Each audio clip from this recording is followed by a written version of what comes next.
Dans sa fausse peau de capitaine de gendarmerie et patron de l'unité spéciale, ce compatriote, par ailleurs ami de quelques éléments de cette unité, se croyait tout permis.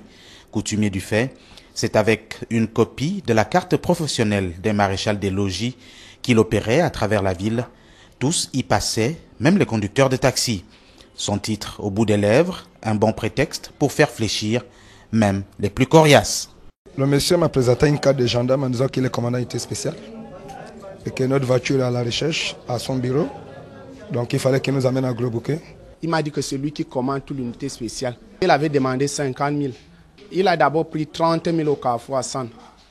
Bien connu de cette unité de la gendarmerie nationale pour avoir rendu des services aux éléments en pleine intervention, aucun d'entre eux ne se doutait de ces comportements qui ont été mis au grand jour et même un gendarme avait suivi la scène à la hauteur du ministère des Affaires étrangères.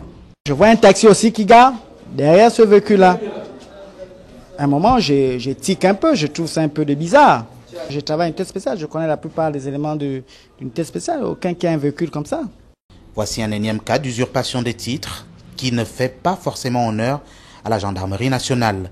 Et même le véhicule en sa possession serait la propriété d'un autre compatriote dont l'identité ne saurait être révélée.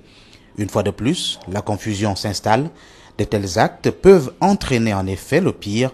Éviter de telles attitudes serait sauver bien des compatriotes de cette insécurité qui ne dit pas son nom.